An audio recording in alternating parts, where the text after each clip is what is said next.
मेरी मॉम हमेशा मुझे गोरा बनाने की कोशिश करती थी ताकि मैं अपने डैड की तरह ना दिखूं। मेरे डैड के छोड़कर चले जाने के बाद मेरी मॉम ने बहुत कोशिश की अपने लिए दूसरा पार्टनर ढूंढने की, लेकिन हर डेट के बाद वो निराश ही होती थी। By one night stand girl. Call करोगे मुझे? नहीं, तुमने अपनी बेटी को देखा है क्या? सबको यही लगेगा कि तुमने मुझे धोखा दिया है, वो भी किसी ब्लैक आदमी के लिए।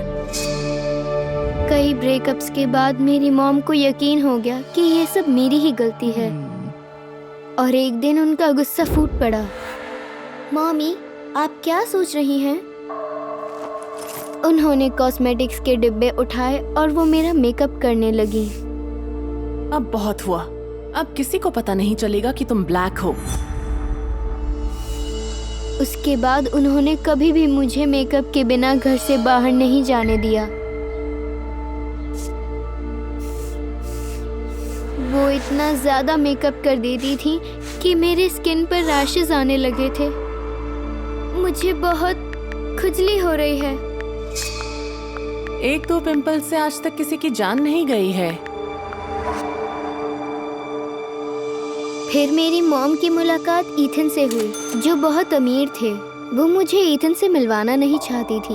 उन्होंने ईथन को बस मेरे कुछ फोटोशॉप्ड फोटोज दिखा दिए। कितनी क्यूट है, मैं इससे मिलना चाहता हूँ।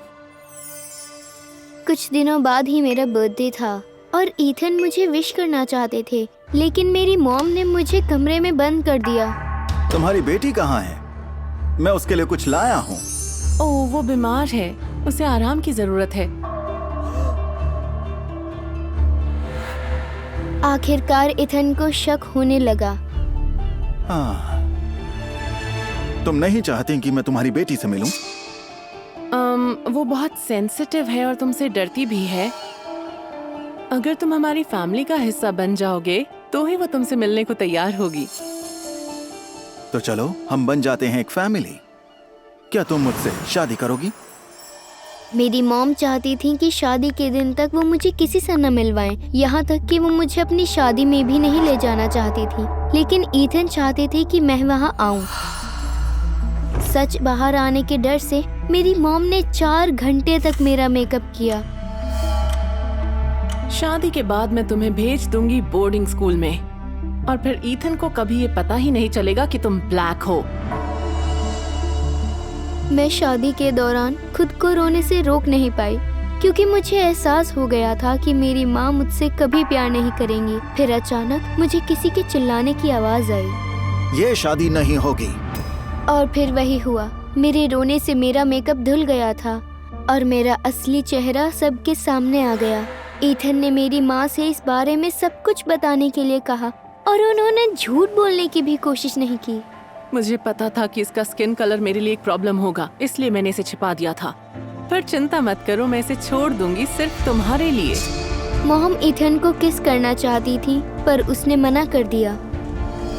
तुम्हारी सोच कितनी पुरानी और घटिया है। तुम एक मासूम बच्चे को ब्लेम कर रही हो। तुम्हारी बेटी कितनी सुंदर है, उसके स्किन कलर से कोई फर्क नहीं पड़ता।